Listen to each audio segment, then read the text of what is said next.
The Buffalo Bills seem to be a team that a lot of people are starting to sour over. You had the Stefon Diggs incident at minicamp. You have the fact that Josh Allen has become extremely reckless with taking care of the football.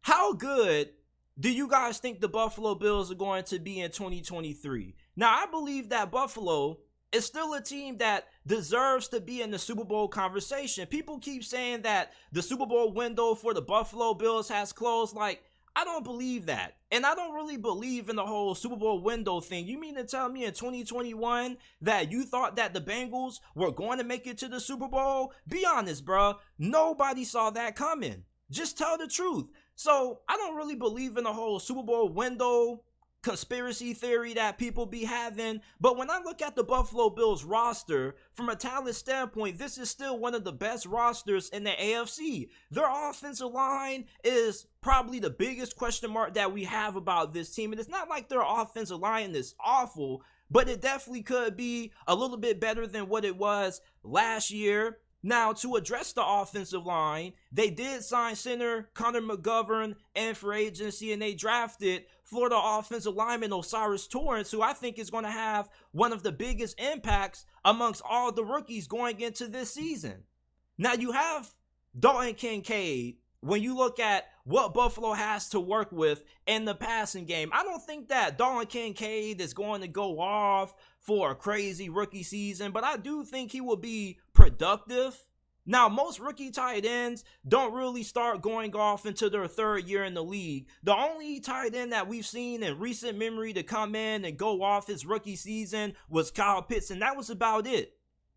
The tight end position is not a easy transition for somebody going from college football to the NFL. You got to learn the blocking schemes, and you also got to learn the route tree.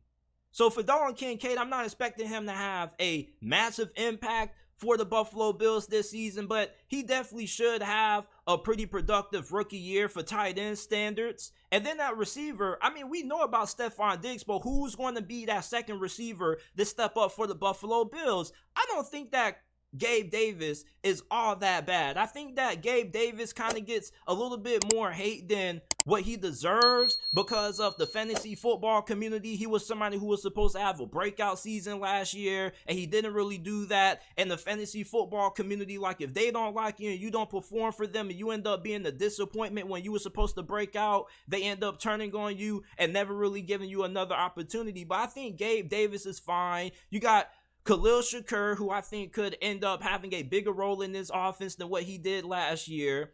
And then, most importantly, with your offensive coordinator who's going into his second season in Ken Dorsey, is this offense going to be less dependent on Josh Allen? Because a huge reason why we saw a spike in Josh Allen's turnover numbers last year was due to the fact that they were relying on this dude to pretty much be everything, not just distribute the football, but also making him become their primary option in the running game. So you got James Cook, who I think could be a breakout player this year. He is the younger brother of Dalvin Cook. For those of you guys who look at that last name and you're wondering, yes, he is Dalvin Cook's little brother, and he's faster and a little bit more agile than what Dalvin Cook is. He also has really good hands. You can line him up in the slot. He runs pretty good routes for a running back, and also he's really great catching the ball out of the backfield, so he's going to bring a different element to this Bills offense. And then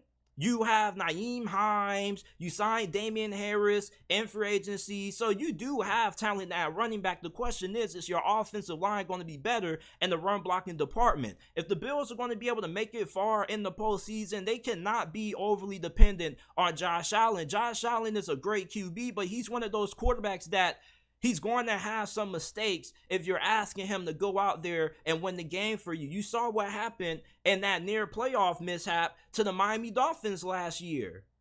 So for the Buffalo Bills offensively, I think they're going to be fine.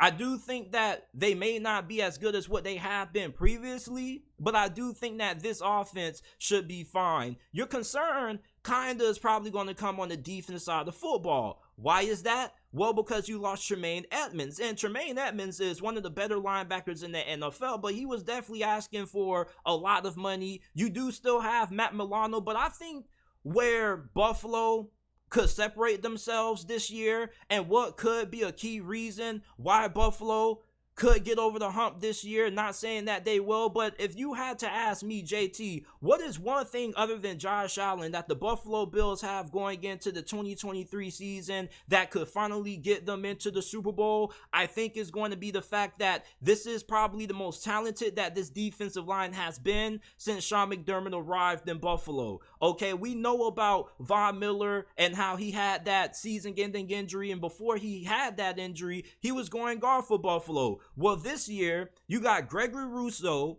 coming off a really productive second season where he had 8 sacks. You got AJ Epinesa, who had 6.5 sacks. So just with those two guys alone going into the third years of their NFL careers, we should finally see Gregory Rousseau and AJ Epinesa start reaching their full potential.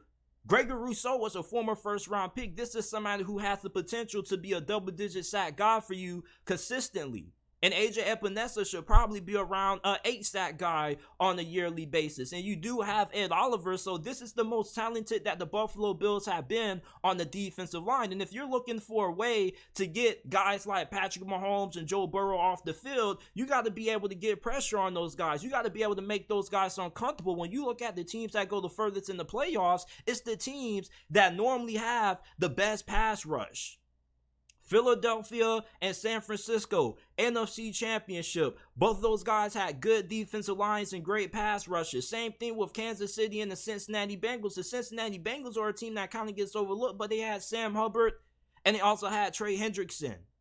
So if you're the Buffalo Bills and you're looking for the formula to finally get into the Super Bowl, you may finally have one of the key missing ingredients that you haven't had in years prior, which is the fact that you're going to have an elite pass rush, and it's not just solely going to be based on Von Miller and how he produces. You got other guys who are going to be more than capable of being able to get pressure on the quarterback. Now, their secondary, we know how good their safety duo is. They have probably the best safety duo in the NFL, and Michael Hyde, and also the fact that you got Jordan Poyer.